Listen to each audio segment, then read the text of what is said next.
We're sitting down with creator, writer, star, director, and editor of his new movie, 31 Candles, a rom-com about a man unlucky I guess not even unlucky, just opting out. Well, we'll talk about what you think about your character.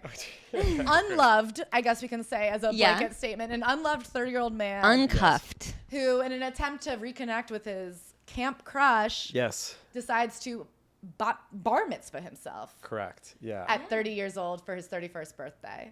Yeah. It's, how far would you go for a crush? What would you do if you ran into someone that you used to be in love with and you wanted to win their heart? Would you go so far as to have your own bar mitzvah? And that's what this movie asks that question. Would you go so far? Can I say, and even if you remove the religious specificity out of it, I think a lot of men who are 30 years old are saying, should I become a man to get a girlfriend? Yeah. Should I no longer be a boy and even level up to being a man? And would you believe a lot of them are going, not yet, I'm too young. No, I'm too young to be a man. Well, by the way, that's one of the things. It's like when someone has a crush on somebody, or they went like a date, when like you go to their house and they have like a new plant or a new set of pillows, or like every time when I was single and dating, there'd always be something new in the house if someone I thought was going to come over.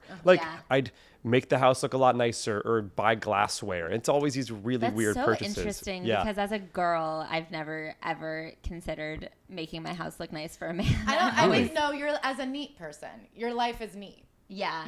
Your house is guest ready. Yeah, that's okay. Did we say your name? Yeah. My name is Jonah Feingold, yes. Did I not do an incredible... Oh, I don't know. I left out the name. I think you left out the name. I think you were ramping it up and then we got distracted. Wow. But otherwise, I think you have to admit off the cuff that was a pretty incredible It was a beautiful introduction. Yeah. I feel very honored. Okay, Jonah Feingold, thanks for staying with Thanks. us. I'm still here, guys. Yeah, don't worry. Thank you for coming in. So your movie, 31 Candles, just came out in New York.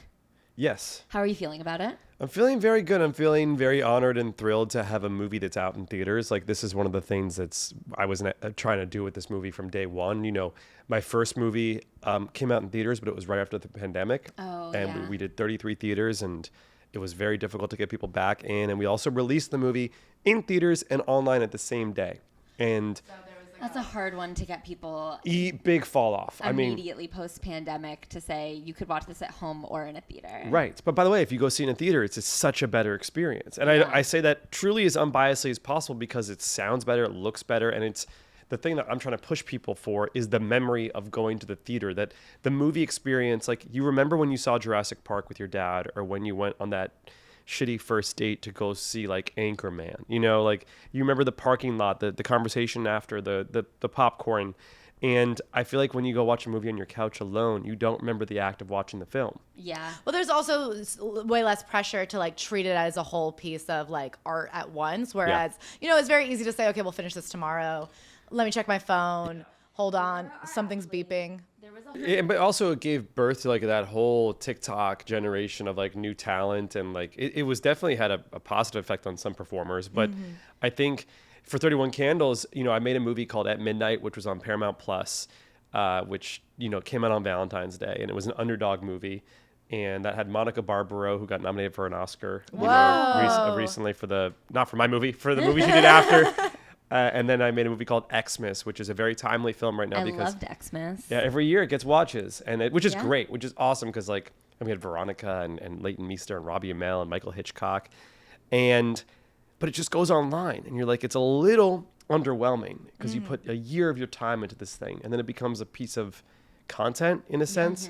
And 31 Candles, I really do perceive it as a piece of art that belongs in a museum, the museum being the theater. And that's why we've been very strong advocates of just pushing this micro release and getting people to show up to a theater and getting the extensions, and then we have no marketing budget. So everything's been organic, and it's been around this narrative that like small movies can make an impact if people show up for them. So in terms of making this movie, I'm so curious as to just the process of how it came to be. Yeah. Because, right now I think obviously there's the step of getting a movie into theaters, which is such an exciting thing. But the fact that you have had this idea that you then turned into an active movie that is now in theaters, like I really want to walk people through that process of definitely how it was done. So you wrote the script. Yes, I think so. There's like the emotional thrust of what's going to take me and what's going to put the wind in the sails to last 3 years of working on this project. And that was a combination of what I've had since I was 4 years old, which is I just love to make movies, and I love creating, and I will create fearlessly, usually against a system of some sort. So my first movie was I was so pissed of living in LA for 7 years and getting constant rejection and constant meetings where people talk about how to make a movie. No one there is making movies. Yes. And I was like, what am I doing? Like, I want to make movies like Elf and Men in Black and Night at the Museum and The Holiday. And why am I not there? And of course, the system has very much changed. Those movies don't really get made anymore, for one thing. But I didn't understand it, so I moved back home and I raised money by asking 300 people to invest, and 30 said yes. Got a lot of no's. I put $5,000 to $10,000 from 30 people into a bank account that equaled our budget. It went to a Wells Fargo account. And then instead of going through the agency, shout out Wells Fargo. So we put the money in the account. We went to make the movie, and I casted people who I wanted to work with. I cast Jabuki on White, who was, sort of rising in his on-camera presence, and then Kat Cohen and Jerry Ferrara and Taylor Hill and Arturo Castro and Alex Moffat and this sort of fun, eclectic group of people. And we made a movie, and it got into Tribeca Film Festival. Wow. And then we sold the movie for double what we made it for to a company called IFC. Wow. IFC said, a big movie company. Yeah, they said, we know you love Frances Ha. Guess who made Frances Ha? And they were Noah like, Baumbach. well, IFC produced it. Oh. Yeah, but no, yeah. But I was like, yeah, okay, you guys, I would love to give you the movie. Also, I get to make my investors their money back. And so how does that work as an investor? Do they get paid back even what they put in, or they're... I'll tell you exactly the deal we made. So the deal for my independent films is you get 25% return off of what you invested if the movie sells, right? So I want to also say that long gone are the days of what we called MGs, minimum guarantees on movies. So you could go make an independent movie in 2019 and before, and you could cast certain people, have a certain type of film, and you could take it to the market, and you could get offers ranging from $500,000 to $10 million for your independent movie through something called an MG, meaning no matter what, we're going to give you this amount of money. If the movie grosses more than that, you'll start to see more. But in the meantime, this is what you're taking. So congratulations. Cool. And for Dating in New York, we hit a number that was double what our budget was. And I'm like, oh my God. Whether or not this movie makes money in the box office, we just made money because we sold the movie. We sold the rights to the ownership of the film. And the investors made what they invested plus 25% plus a little bit more. Wow, that must have felt incredible to be like, I asked, like, these people believed in me and they were right. I didn't know how good I had, of course, and I got to call everybody and say, hey, and I felt so grateful, and it was an amazing experience. And then, I got to go get paid to make a movie the next time around, which all things considered wasn't that much money, but at the time I was very stoked. Was that Xmas? That was At Midnight for Paramount Plus. Okay. Yeah, that was the second one. I went to Mexico. Okay, so the first movie that you made all this money on, Dating in New York. Dating in New York, and then At Midnight made into Tribeca, and then. So Dating in New York went to Tribeca. Okay, got it. That's the one that sold. Okay. By the way, I didn't make any money off Dating. I just made the movie. Yeah. So my investors made their money back. I own very small percentage of the film, and therefore I didn't see much. I honestly think. You made a resume. I made a resume. Yeah. Exactly. And then I got the job for At Midnight, which is the Diego Boneta, Monica Barbaro movie. I went to Mexico for about 4 months. Cool. We filmed this amazing movie. It came out Valentine's Day 2023. I think they're reselling the film to hopefully Amazon or Netflix because of this whole Paramount situation. And then I went a year of not working, and because that's like, it took a year for the movie to come out. And then I got the Xmas job, flew over to Kelowna, Canada. In the middle of summer, we made Xmas. That came out, and then I was like, okay, cool. That was enough that I could like go just now focus on something for me, which was 31 Candles. And I wrote the script. I called back the investors that came into Dating in New York, and I said, we're gonna go run it back.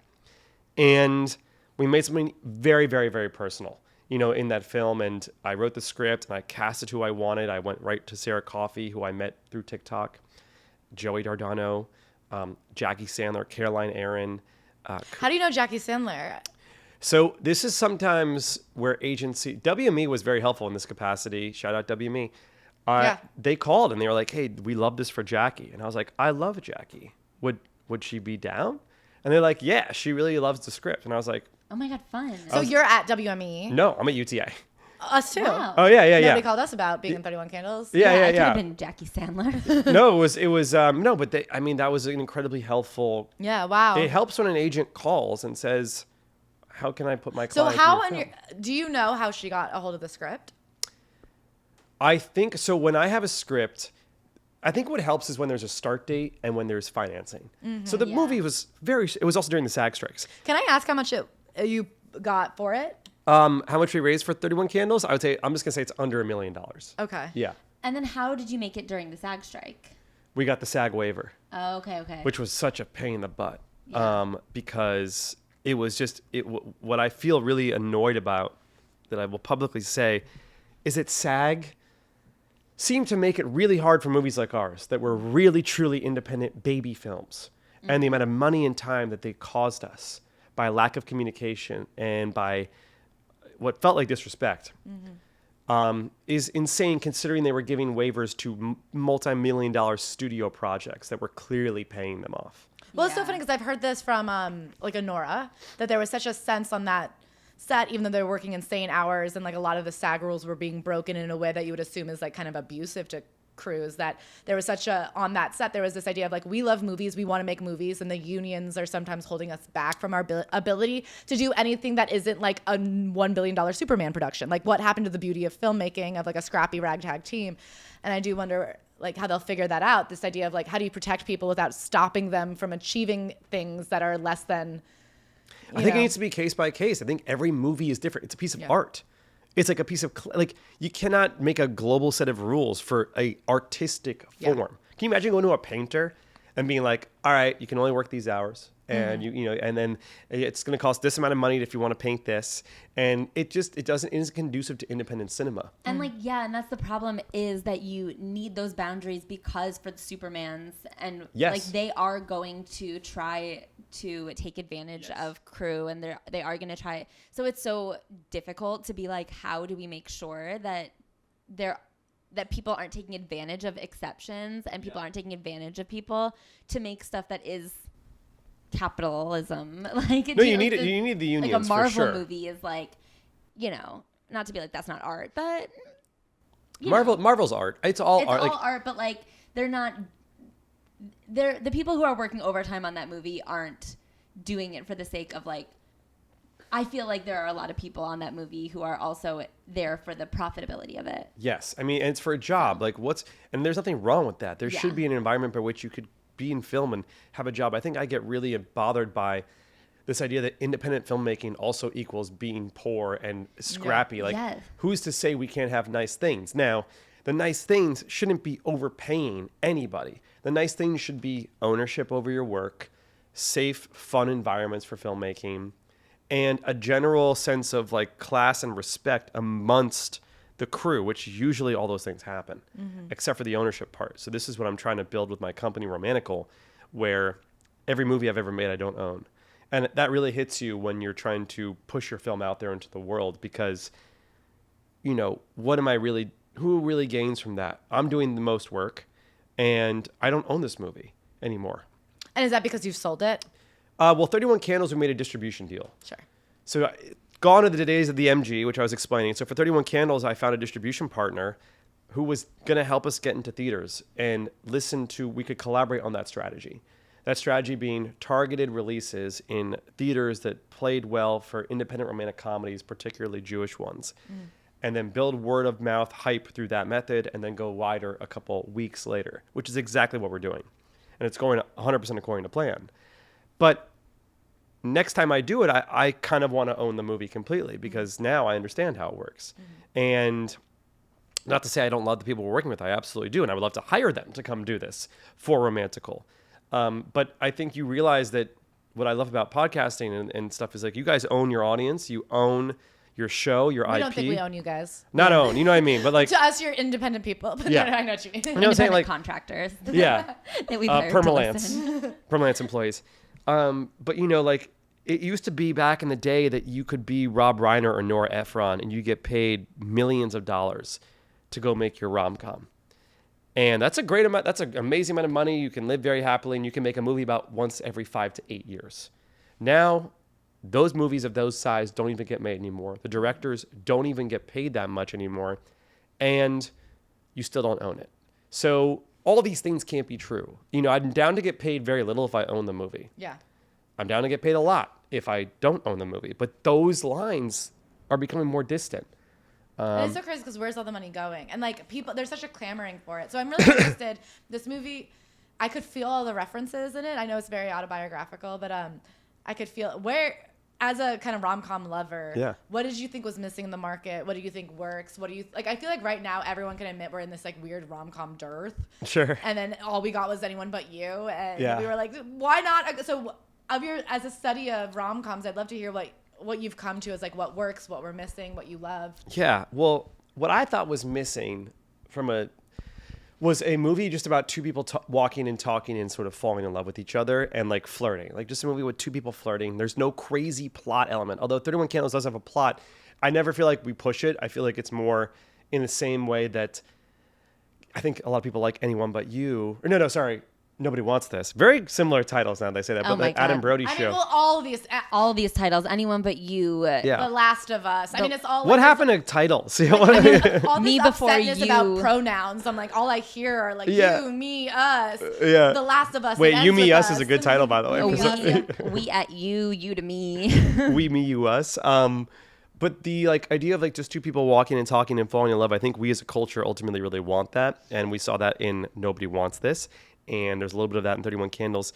The personal drive was, I feel like I hadn't seen literally myself on screen, which is, so I did it. Yeah, so. You have literally, I always joke that I'm like, we won't have enough body representation in modeling until literally I am in every single piece of clothing I see online. I guess you really said me too. You were like, I need to see myself represented as director, actor, editor. The idea of, I miss the days of the goofy, somewhere in between handsome and cute kind of guy. Yeah, Tom Hanks, Billy Crystal. Exactly right. Yeah. And can I say, who was I just watching where I go, well, him I'm in love with.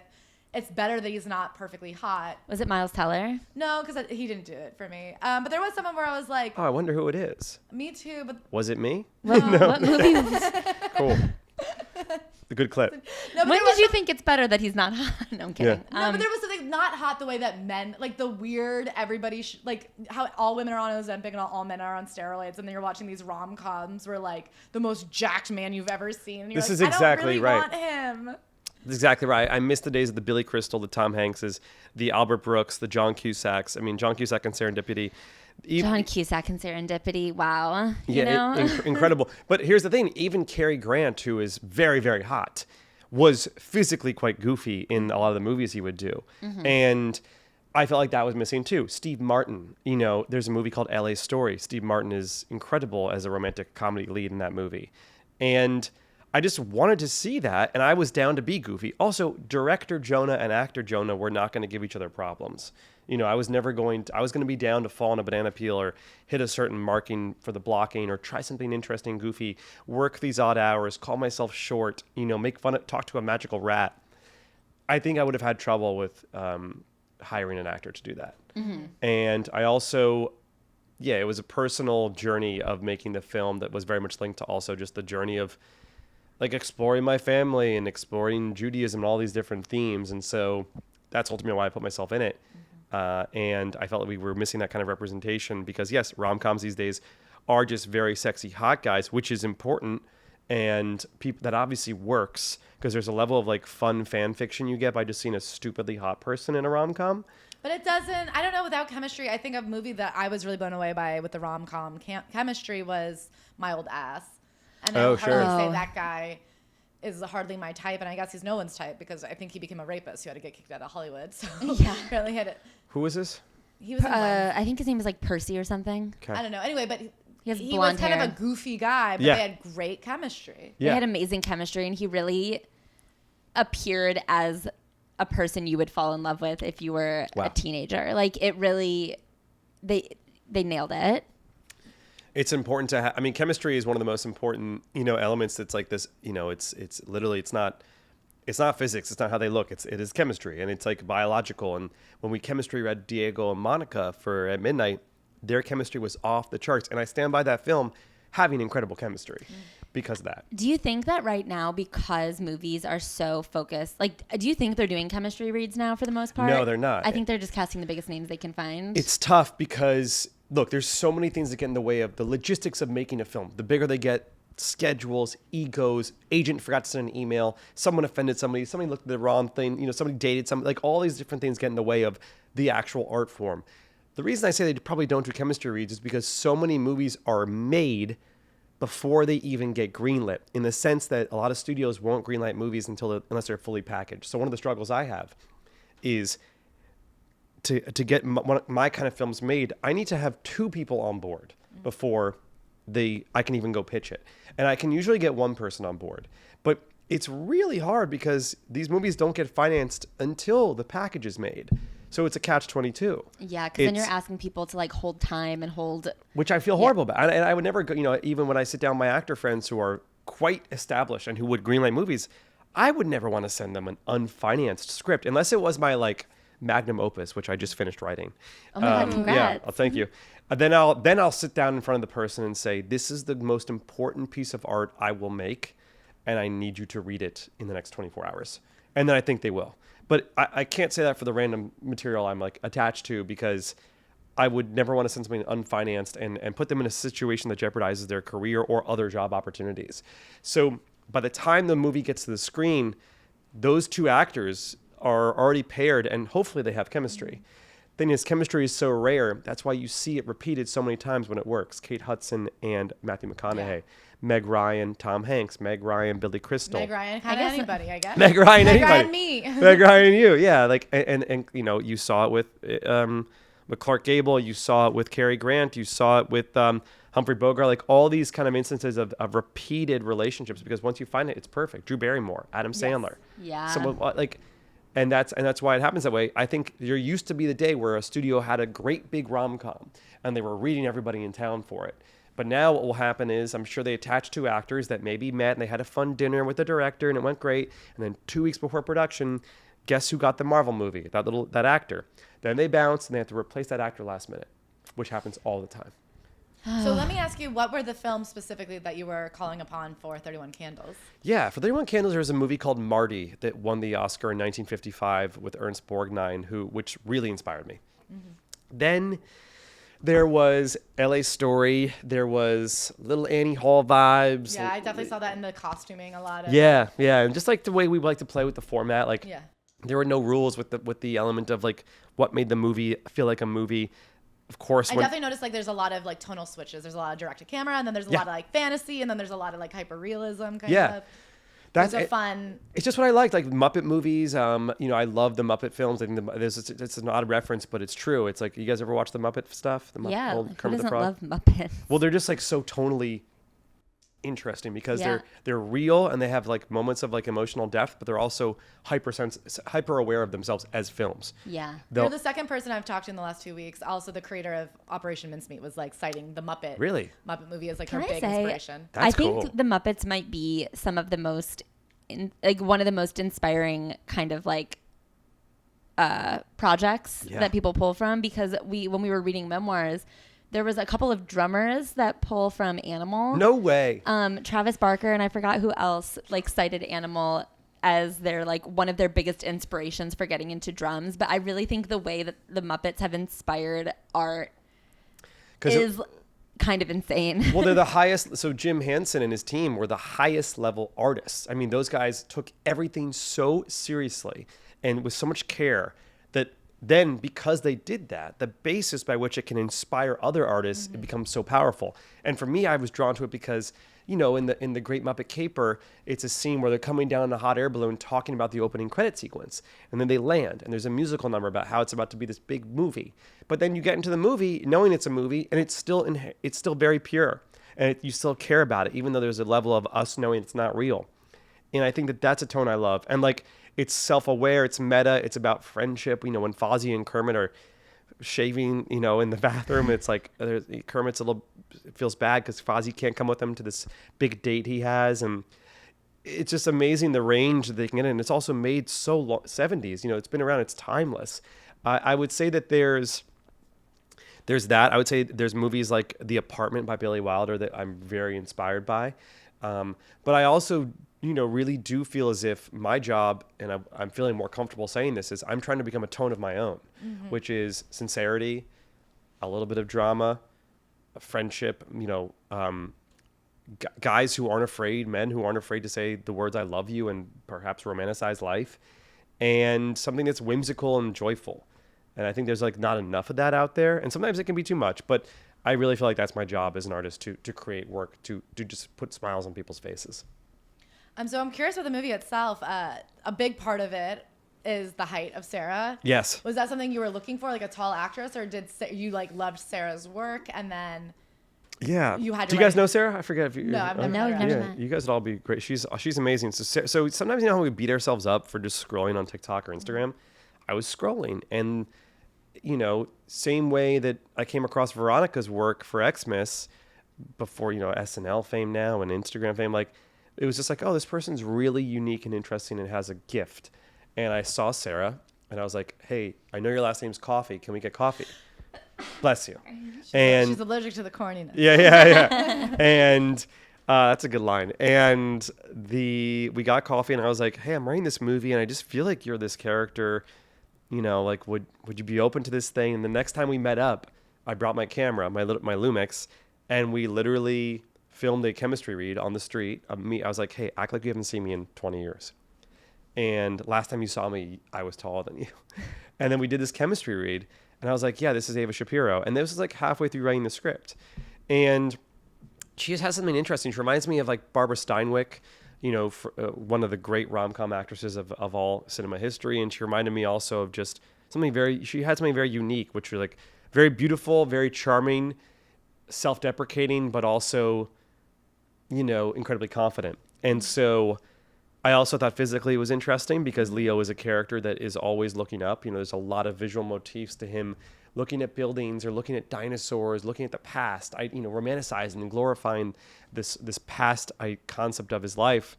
And I thought that made sense that he would have to kind of be doing this the entire time to her. And that's why it kind of just, to me, it just fit perfectly. It just made sense.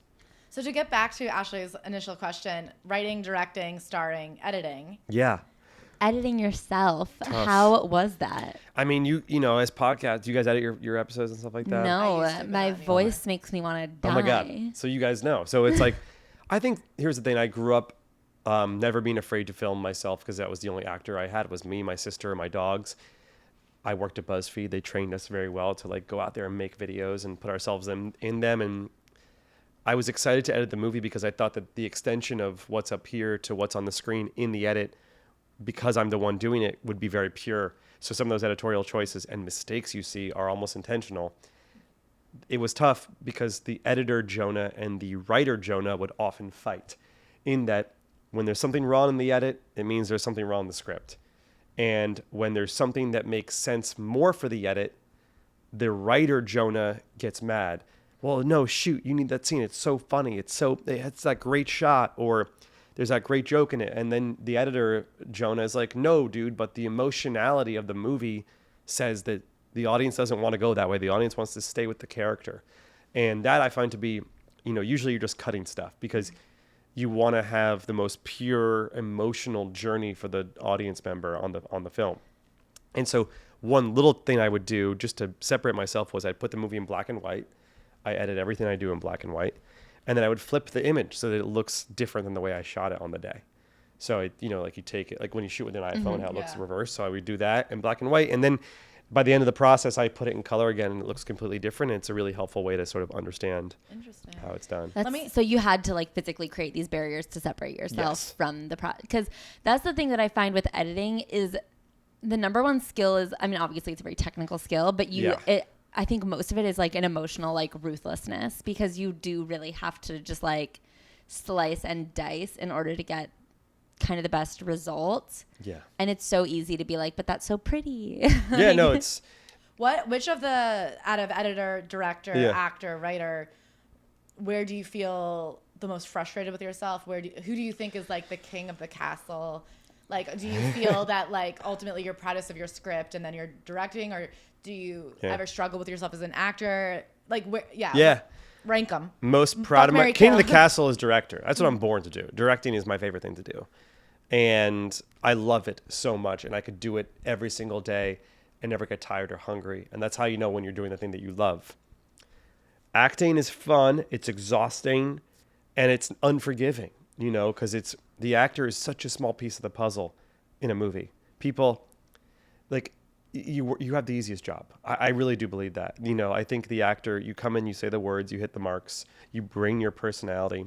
But there are people who are holding lights up and working 16-hour days, you know, and driving, you know, and then you have to go find your next job. It's like, I think the acting is really fun, but it's I don't know, it's just a different part of it.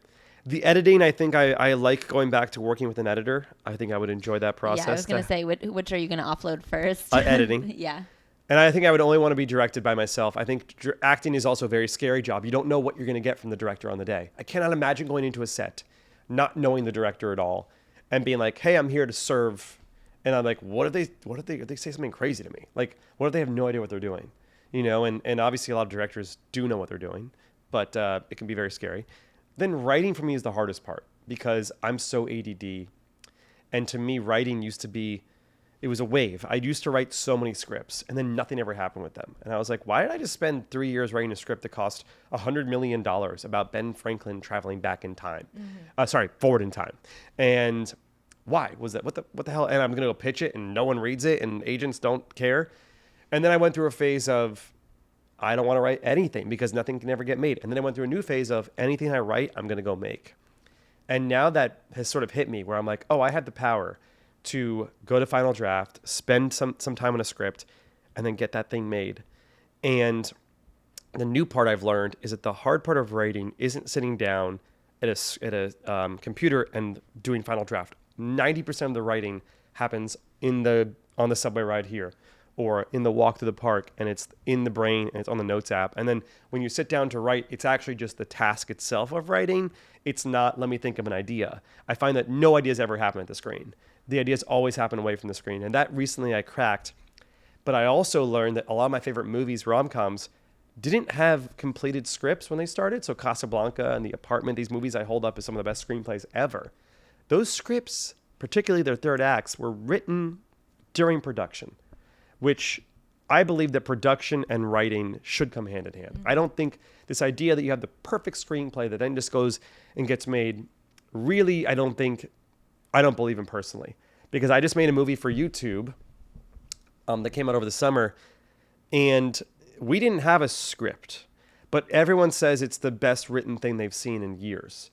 You know, and they Can you tell us what it's called? It's called Good to See You. Mm-hmm. Good to See You is a 44-minute filmette that I made for YouTube. I released it over the summer. $0 budget. Me and my friend Tess Tringelis. Do you guys know her from Betches Media? She's great. And it's on YouTube. It's about to pass 200,000 views. We've got millions of views on our clips on socials. I was trying to test the format wherein I released clips from a movie that pointed towards a YouTube, and it worked really well.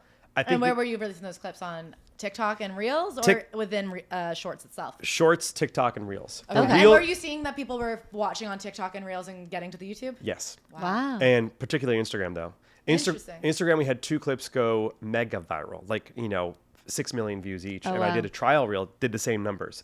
And that brought people, and people would comment that. And then I was using a tool called ManyChat for a second, which anytime someone commented, I sent them an automatic DM saying, hey, you like that clip? Go watch the movie on YouTube. Smart. But the YouTube algorithm picked it up too because it was 44 minutes and the comments that were incredibly positive, and it's got like a 3.5 on Letterboxd, which is my highest movie ever on Letterboxd. Wow. Not that matters, but obviously people resonated with it because I look at the comments and they say their writing is incredible. And I'm like, well, I know the process we used wasn't running it 1,000 times. The process was, here's what the scene's about on the day. We would run it verbally. We'd try to find the game of the scene. We had lines, but it was very freeing. And yet the story and the emotionality was quite clever. Excuse me. So that taught me, Jonah, stop killing yourself thinking the script needs to be perfect. You need to develop and write and cast and practice all at the same time. Mm-hmm. But when you do something like that and you find that that is kind of like the most effective method of filmmaking for you, when you were saying earlier the way acting is kind of just showing up as a shooter, do you think that for projects like that you felt more fulfilled in acting because it was more ambiguous? Yes. Or Definitely. I think it's very fun as an actor. I mean, it's just fun to show up and come up with the fun in the game of the scene. I mean, a lot of directors, you shot list, and on the day you scrap your shot list. You know, I always do a version of the scene. We do this. The scene is scripted, and then we take the rules away and we say, what if we did this completely silently? Or what if you couldn't say a single word, you know, to the very end? And if you figure out the blocking in the space, and I believe that is an integral part of the filmmaking process, is like to find the spirit of the scene on the day in that moment. It's a living, breathing thing. So I think it's important as an actor to have that freedom. And sometimes those are my favorite actors, I think, are the ones who are game, and they might not be happy about it.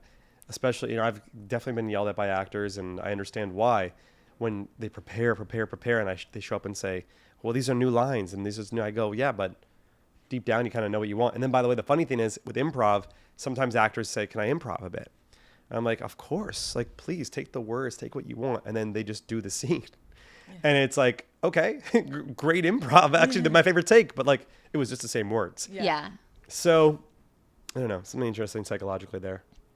And then, so in terms of filmmaking as something that's changed, I think, pretty dramatically in the last couple of years, I feel like you have had to learn in order to make movies, you have to be aware of the business side and like kind of be your own studio almost. Yeah. In order to get something done. What advice do you have to young filmmakers? Like, what's the most important skill that they can read up on in order to start pushing some projects over the finish line? Gosh, and I hate that I have to say this because I wish it didn't have to be this way. Like back in the 80s and 90s, you did the New York Times interview. Maybe you showed up to one panel and then your movie went out and was marketed and people saw it because people would go to a movie theater. There'd be 10 different movies you could see. You'd go on like a Friday night and be like, which movie do I want to go see? And they would go. Today, that doesn't happen. You look at the box office. Who saw Roof Man? You know, who saw... Oh, my God, Roof Man. Did you see it? I didn't see Roof Man. No, but I know it exists, which is actually more than I can say for what you just told me about Predator. But like, people don't know about movies the way they used to, which is horrifying, especially when you have movie stars. Who saw a Bruce Springsteen movie? Not many people, according to the box office. I'm sure it was amazing. But like... Are we sure? Okay, no, I'm not sure. But the hard part is... It's just really hard to make work that gets seen. So my advice to filmmakers is work on getting your movie made. And then you have to wear a whole different hat, which is your business affairs, your head of marketing, your head of social. And sadly, in 2026, 2025, this is a responsibility that I believe independent filmmakers need to wear. And if you're not game, that's totally fine and good luck. You just might have to win the lottery, you know. But for people like me who don't want to wait for their luck, who want to grab their destiny by the neck and say, I want to make this path for myself, work on your parasocial relationship. Start a podcast. I know this is like cheesy. Start a podcast. Show up to community screenings. It's micro impact has macro outcome. So like, start organizing your friends and family. Start organizing everyone in the city that you're from. Do you enjoy playing Dungeons and Dragons? Get all your D&D friends to show up to a screening of your movie. Start talking about it. Start to brand yourself. Have the TikTok. Have the Instagram. The podcast I suggest because the parasocial relationship is really strong. You know, you guys have a very intimate relationship with your amazing listeners and viewers. And I'm incredibly envious of that, you know. And so by doing those things, you can prepare yourself for when your independent movie is made, how to access your audience and say, please go support my work. Because even if you make the perfect movie, I don't know that I buy this idea that if you make the best movie of all time, you know, people don't know about it. How are they going to see it? So. Agreed. Well, Jonah, thank you so much for chatting of course, with guys. us. Yeah. Thank you for We're being excited here. to go out, see 31 Candles. It's coming to some theaters now and a larger release mid-December, you said? Yeah, it's out in the Quad Cinema right now in New York City. Please come out and support if you live in New York. Then we're going to Delray, Florida. Please tell your grandparents. And then we're going to Los Angeles on December 5th. And then we'll go to more theaters in mid-December. 31 Candles, romantic comedy, feel-good vibes. Thank you so much. Thank you so much. Yeah, of course. Thank you.